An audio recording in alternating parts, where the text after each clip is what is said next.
Customer complained of grinding second gear. Well guys, I bought a thing. Well, not a thing, not a Volkswagen thing, I mean a thing. Welcome to VTEC Academy, you're about to get schooled. We bought another CRV. The idea is to make it a project car. The body's really nice shape, the interior's in really nice shape. It has about 300,000 miles though. I need to kind of decide what I want to do with it. I would like to soup it up a little bit, maybe give it a little lift, take it out and see how it does against our first gen CRV. We're going to take this 300,000 mile motor out, probably set it off the side, maybe rebuild it, but we'll put another one in its place and we'd like to soup that one up, kind of see how it goes. Anyway, I took it for a test drive the other day, brought it home, and it was interesting. It was making a pretty bad groaning noise, so I kind of assumed that it might be the power steering pump, but it's got a lot of fluid. Power steering pump is dead clean. Looks like it's been replaced recently. So that wasn't it. About halfway home, I started getting a pretty bad kind of combination clutch burning smell and rubber burning smell. Now that was kind of crazy. And then the air conditioning wasn't working so well. So I figured the compressor was going out. Anyway, went ahead, drove it the rest of the way home, got back to the house and I could hear something sizzling. So I popped the hood and I saw smoke rising from the right front corner here. I thought to myself, sounds like the compressor is super hot. A couple seconds later, I hear a thump as my power steering belt melted the rest of the way and broke. I'm sorry, I call it an accessory belt. So it was clearly the compressor was super hot. This is just crunchy baked now. So it, see that curve it put in it? So it just melted the belt, busted right in half. So what I need to do right now is, I went to the salvage yard today at about 2:35, 113 degrees, and pulled a compressor out of a car. Luckily, somebody had already taken the front bumper off, so it only took me about 15 minutes to get the compressor out. But I've got that. Need to do some testing on it, and we'll throw it in here, see if it works. In the meantime, though, it's stuck here at the house. I need to do that work down at work because I have the equipment for sucking out all the AC. So I need to put a power steering belt on it temporarily so I can get it going. So I brought my huge container of belts, all the belts I've collected over the years for different project cars. Now, it's almost guaranteed that none of these are the right size, but I should be able to find one close enough that will then tell me what the right size is. So I'm gonna start trying them on, see if I can find one that works. Now remember, we don't have an air compressor pump anymore, so it's gonna be significantly shorter. This one is shorter, but I'm not going to say it's significantly shorter. I'm going to say it's only slightly shorter. That's significantly shorter. Probably too short.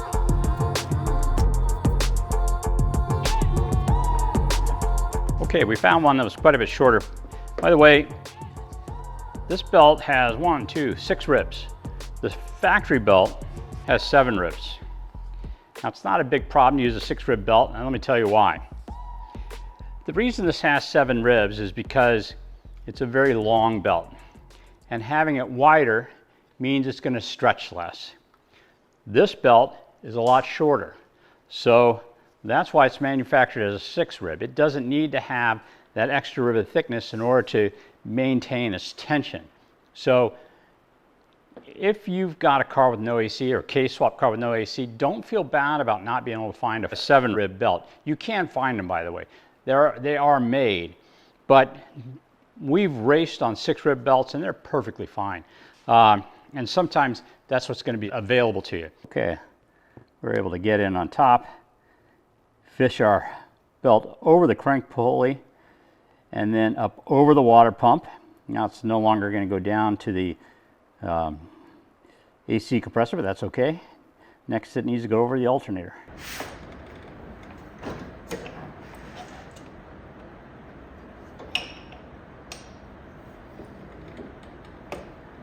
That was the second to last belt I pulled out. 56 inches long and probably about a ½ inch too long. So it was a, let's see, the part number was 60560. So that's approximately 56 inches long. Not quite right. Anyway, we will take it for a quick test drive. As long as the power steering pump doesn't squeal, probably good enough to get to work. Probably good enough to cool the car. Interesting, as clean as this car looks, it is filthy under there. So I think what happened was whoever owned this car before had a leaky power steering pump, and it just absolutely just poured oil down that timing chain side of the engine. Yeah, but they cleaned it up when they put the new pump in, and you see this new hose as well. That's not a factory hose. As good as this car looks, it's not good. 305,000 miles on it. It's funny, I bought it even though I knew it had that many miles. As a matter of fact, one of my employees owned this car, and he was driving it, and he said he had a oil light flickering. And that means that it was at idle, there wasn't enough oil pressure. So it's causing the idiot light to come on and go off. So it was interesting because it only happened once the car was warmed up. He had just done a recent oil change in it and put the recommended oil in it, which is 530, and that oil was too thin. So we put some 10W40 in it, oil light went out. The engine's probably good for another 50 to 100,000 miles like that. Actually, I think he put Slick 50 in. Yeah, that's what he put in, Slick 50. So that's a temporary fix. We could probably run thicker oil, 10W40, 20W50, and get a bunch more miles out of that, but it's going to kill the horsepower. So instead, this engine's going to come out, another one's going to come in. We'll modify that one. Okay, so I took it for a test drive, and you know how I mentioned I thought it sounded like the power steering pump was groaning, and that's what that noise was. It wasn't the AC pump. Power steering pump groans too. I need to figure that out. Yay, used cars. So fun. It's a CRV, K24A1, 160 horsepower. It is slow as can be. Man, just can't get out of its own way. And doesn't get that great gas mileage either. So that has a lot to do with the gearing. So this has a 5-speed transmission. The gear ratios are relatively short in order for it to have some acceleration, be able to make it up hills, stuff like that with that 160 horsepower motor. That's not ideal for cruising around, so that is another problem. So what I'm going to do today is I'm going to work on this thing, and I'm going to try and get this thing to have better gas mileage through a 6-speed transmission.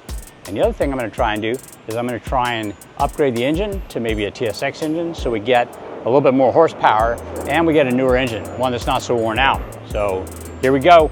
A lot of our projects have been very long term. I'm hoping this one only takes a few days. So let's get started. Okay, this CRV has other problems. We're inside of it right now. One of the problems is the door locks. They cycle all the time. If I turn this car on and off, the key cycles for like 4 or 5 minutes afterwards, and that window doesn't work. So I've got some other things I need to do as well, not just the upgrades I just talked about.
everywhere.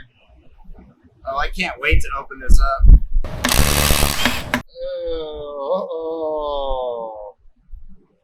Oh man. That's what I'm saying. Like, how does that even happen? Oh, that is just gonna be disgusting. See, that's like.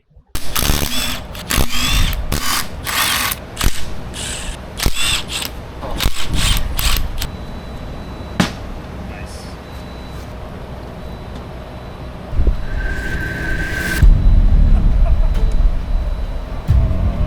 Look at that. All the lines. Oh, dude. The lines from it flinging whatever the hell was in there.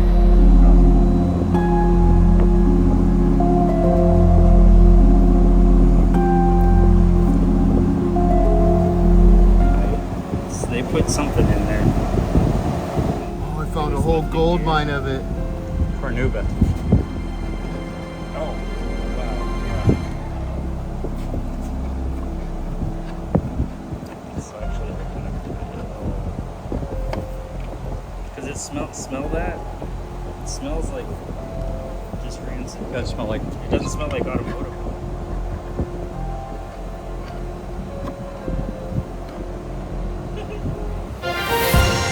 This just in.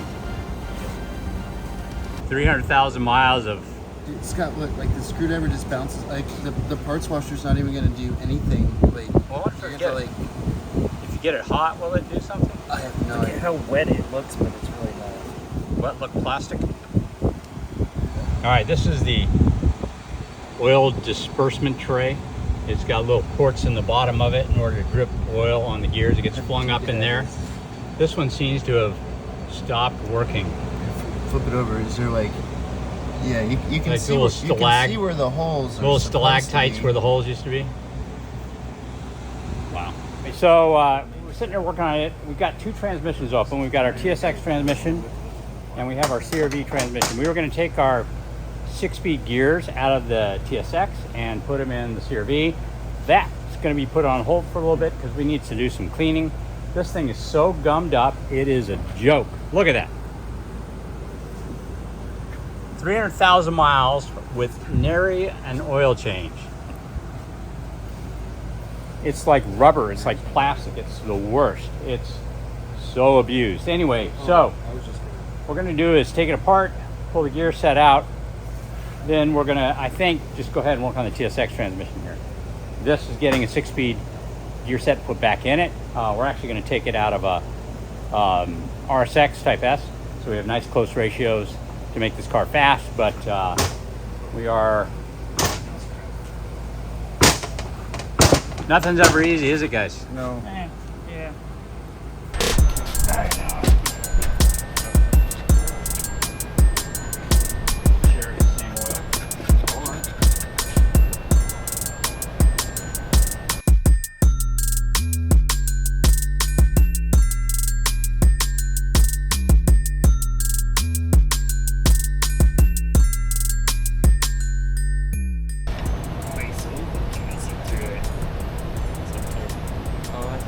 Jerky. Well, it's the fake vomit. Yeah. Yeah, now I want some jerky.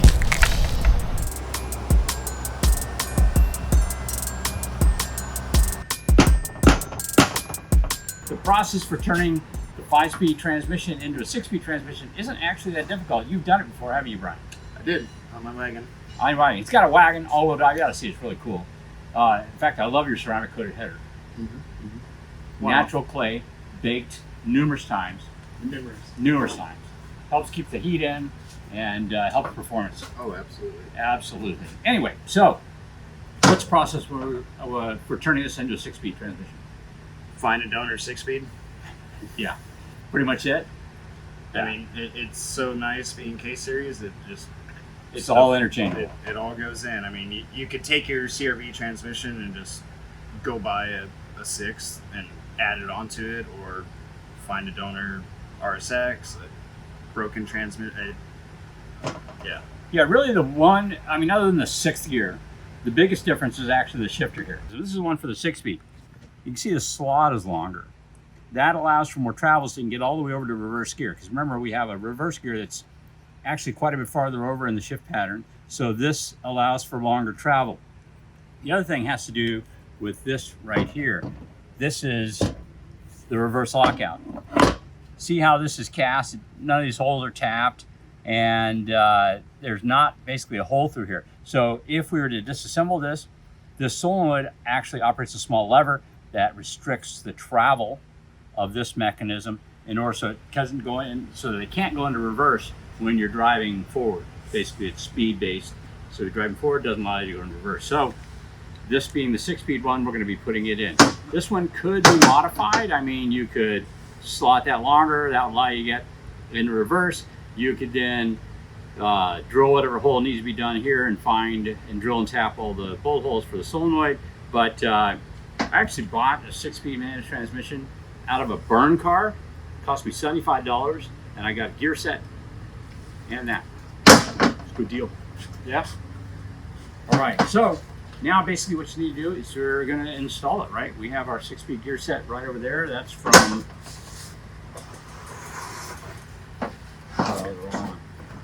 this is out of our TSX transmission that we just disassembled, and with the exception of the shift mechanism, which we could have used, by the way, but it unfortunately flops the operation on the push-pull cable.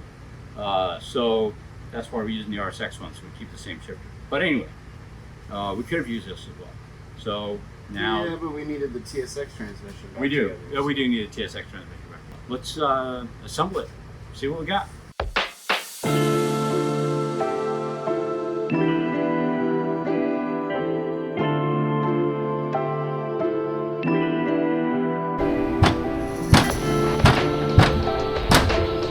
We're actually going to be doing Hasport engine mounts along with this. I don't know if you know this, but Hasport actually does make some steel engine mounts. One of the kits we make is this one right here. This is for the RD4 or the 2nd gen CRV. This mount takes place of the one on the passenger side. This one takes the place of the one on the rear side. And then we have this one for the driver's side. Now, the driver's side mount actually comes in 2 flavors, one for the automatic, one for the manual. Along with that, you actually need to add these 2 washers. It prevents this small opening from kind of squishing the urethane out. So otherwise than that, they just go in like stock. The only mount we don't make is the front mount. And the front mount is actually more like a travel limiter than it is really an engine mount. It doesn't offer a lot of support. And I should take that back. We do offer a front mount, but I would not advise using the front mount. All it does is tend to add vibration. The stock front mount works perfectly fine. And honestly, with the Hasport rear mount, you can just toss the front mount if you want to. Anyway, these are going to go in with our engine and hold it nice and tight for our off-roading adventures.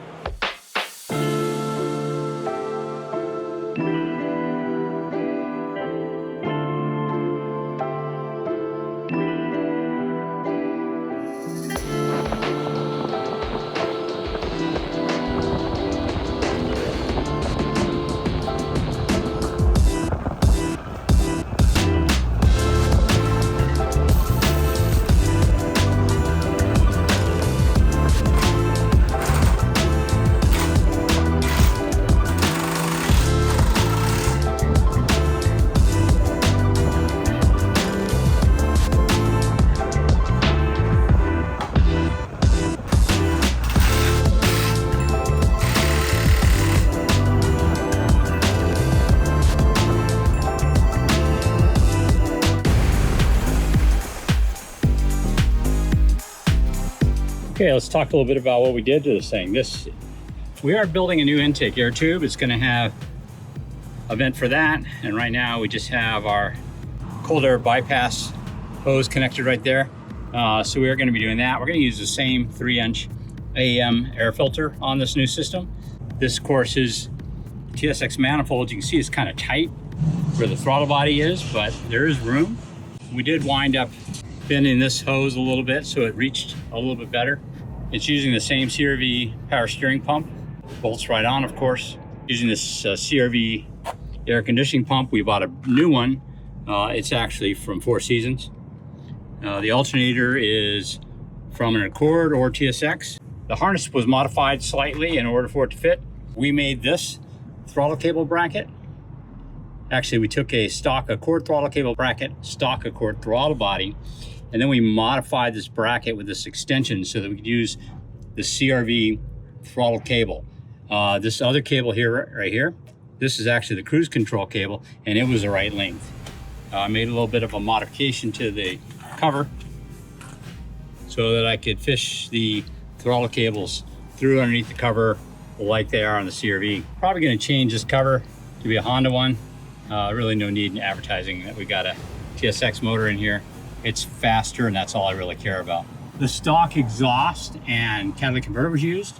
I am going to put a header on it because I do want to do some tuning with this thing. So I think a header and changing the cat to the type you would find on a TSX is going to help as well. There it is, guys. K24A2 into a CRV. Super simple swap with all the right parts. Can be easily accomplished in a day. The hard part for us was actually doing the transmission swap. We used TSX gear set inside of our CRV transmission that basically just dropped right in. We did not have to change the final drive on the differential because it was already correct for the TSX gear set. Although we had talked about putting the first gear from the CRV in it, so we'd have a nice slow first gear. It does have the TSX gear in it, so we'll see if that actually causes problems. Oh, another thing, we changed this particular sensor right here, or was it this one? One of them. Changed it from the type that stuck up. We took the one off the CRV, put it in there. That helped make our harness fit a little bit easier. We did have to modify some wires here and there in order to get everything to fit. TPS, I think, had to be lengthened. The ACV had to be lengthened. Looks like it belongs in there, other than the Acura symbol. CRV Type S. Very fun, very cool. To get this thing in reverse, it doesn't want to go. We have this little button right here. This breaks the connection between the ground and the power that goes to the reverse lockout. So push this, put that in reverse, and then I can go. What do you think? That's pretty nice. I mean, Not too bad. But why go through all the trouble of the TSX motor and the 6-speed? Well, I needed a motor. I mean, we had a K20 in here, K24 in here, CRV motor, and it's dog-ass slow. Especially this one, it had a lot of miles. 300,000 miles, 309,000 miles. So, by the way, I don't know if I told you this, the oil light was flashing one day, and it was totally up on oil. Yeah. And my solution was 10W40. That's a solution? And it fixed the oil pressure low light coming on. Some old Slick 50. Yeah. I mean, this thing was just slow. We want something nice if we're going to be driving this thing around, and it really is meant to be a driver. Yes. Yeah, it definitely is. I mean, we're trying to use it as a parts runner, as a daily. What should be the next modification? Oh, okay. What should be the next modification? So you know I like to go off-roading and stuff. Right. We'll put an asterisk around that since it is a Honda. It is a CRV, but after all. I like to go off-roading, so I definitely think a very mild, like the 1-inch lift or even the leveling lift, with just a slightly larger knobbly tire would be VTEC. Anyway, maybe some bigger brakes. Yeah, it's got pretty big brakes. It does. Yeah. The problem is, I think if we put like a, probably. I'm not sure what wheel comes on it. Maybe 16-inch. I think we should keep to a 15. I think we should do a 15. Because you go to 16. If it'll fit. Yes. And then a bigger tire. You know, we could try the tires on from my CRV. That sounds good. The offset's probably going to be wrong, but the tire might fit. It's a 29-inch tall tire. But you know, there is only one shortcoming of the swap I see. What's that? It doesn't have the low end torque that the stock CRV motor has. It doesn't have that like 1500 RPM, 1100 RPM pickup. We'll have to compare the dyno charts of those two motors, and maybe it's just a feel thing, because it's been years since I owned a stock good condition one of these. Right. But I just remember it being super torquey, like you could take off in second gear no problem. Now, you owned a CRV this year? Yeah, I had an 02. 02. And 5-speed manual. Oh, you know what? I didn't put the first gear in here. It's got a TSX first gear. That might have been a mistake. I thought we were putting the CRV first gear. We were, but then with the broken trans case and all that sort of stuff, I just kind of figured I'd get it done. Oh, we can always fix that later. That may be the crutch. That might be the Crux. The crux. The Crux. problem. Yeah. All right. You want to take it for a spin? I would love to. I mean, right. you're still got plenty of power. You just have to drive it like there's somebody behind you. Yeah. We'll go in this parking lot and change here. Need to fix that shift knob. So this car had a lot of problems. It had, I don't know if you knew it, the door locks would cycle. Yeah, I remember that. I drove this a few times back when it was stock. Right.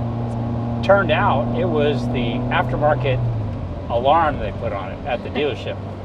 The thing was however many years old, 20 years old, and it was no longer working properly. In fact, they had used Scotch locks to put it together, and one of them had worn through the wire.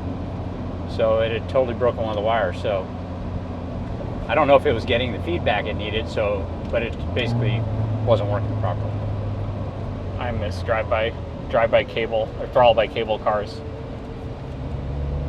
Instant throttle response. Instant throttle response on the downshifts. Well, this thing drives lovely though. It's got plenty of torque. It's got plenty of power. You just got to be up in the RPMs for it. Right. Which is totally fine. That'll be great for, mountain driving and stuff like that going up north. I'll be curious to see what kind of mileage it gets. They were not brilliant from the factory. They were not good from the factory. I think I averaged about 22 city, and I think I was down in from factory, stock one, I did about 19 highway. Yeah, just trying to go 75. Trying to do 80. Trying to do 80. Yeah, because it had, basically, I think if we look at the gear ratio, it's an EP3 gearbox. Right. You were wringing its neck at like $4,000 or something to do 80, So you just get horrible gas mileage, but it was brilliant in city and putting around town, which, I mean... you weren't really off-roading that one. Comfortable runabout vehicle. So CRV? Yeah, so it's ideal for local, not road trips. Yeah. No, I never really was off-roading that one. That was a pretty much strictly street driving car. This is a little squishy. When we do the lift, should we replace the shocks too? Yeah, I would, but squishy's nice. My CRV's squishy, I like it. Your CRV's lifted. How much did you have to lift on yours now? 2-inch. 2-inch? But also I think different suspension might react. I'll be interested to see how this suspension reacts to it compared to the CRV. Right. Yeah, this is strut rather than double wishbone. Yeah. So yeah, it will be interesting. I think we should take both CRVs and just leave it like it is for right now. Oh yeah, I mean, and go do a little bit of off-roading with them and see how they do. Yeah, let's see how it does. Yeah, I mean, this is definitely a lot better than my automatic V20. Light years better. So do you think you're going to want a K in yours? Absolutely. Okay. Now, I don't have any more TSX engines that I want to spare. How about we do a CRV motor with a supercharger? I'm down. No complaints here. The only issue would be the power steering, but if we use an RSX supercharger, that won't be a problem. Sounds perfect to me. I think this thing might need an axle. Well, we didn't find any problems with the axles. I think that vibration is under acceleration. Oh, we'll have to see. Yeah, what we'll do is... it's not that big of a deal. Take this to our favorite Honda mechanic and have him fix that window. That's the only thing really left to do on this thing. Yeah, it needs a window and a good deep clean. And a deep clean. And on Friday, I've got a guy coming to clean it.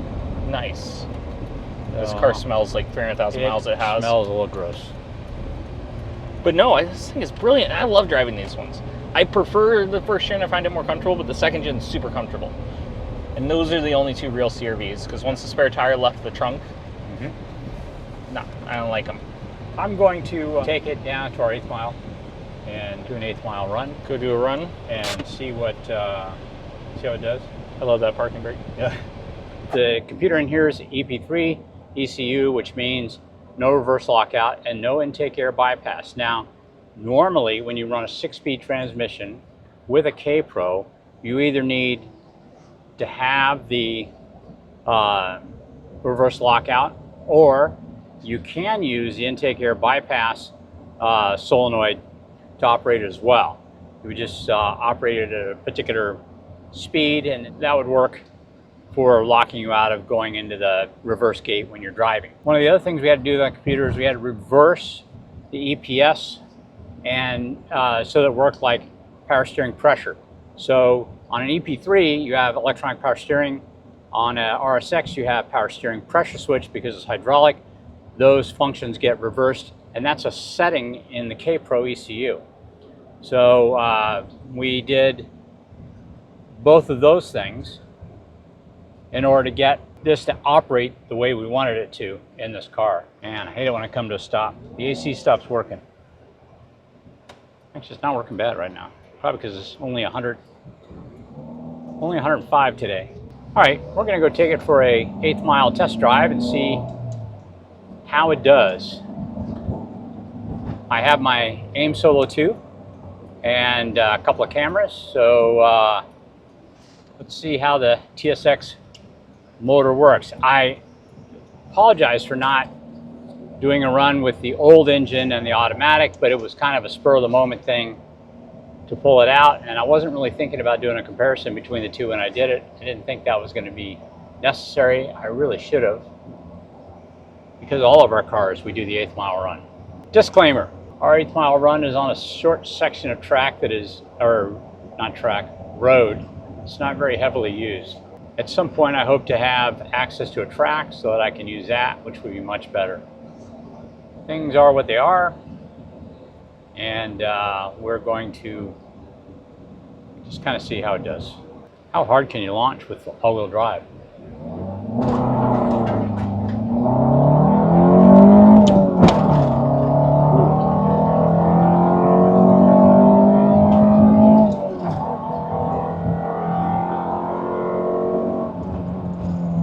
Okay, 1185 at 61 miles an hour. Pretty damn slow, but this is a CRV. Funny, I could feel when the front end was slipping, the back end starting to grab.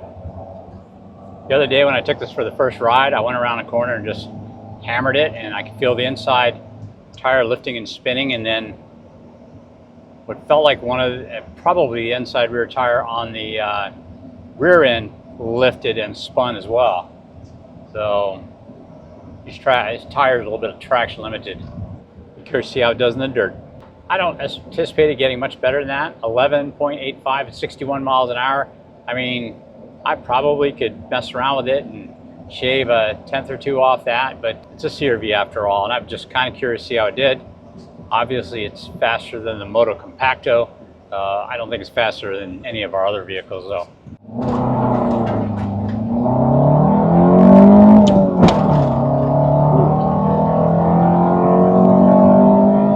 Well, guys, 1185 at 61 miles an hour.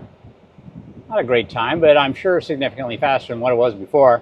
We are going to do more stuff with this car, give it a little lift, give it some aggressive tires, fix the AC, fix the window, and then use it for running errands and stuff like that and doing some off-roading. For more videos, please think about liking and subscribing.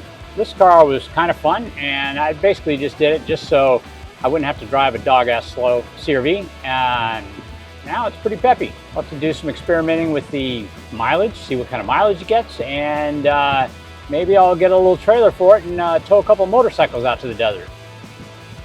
We'll talk to you guys later.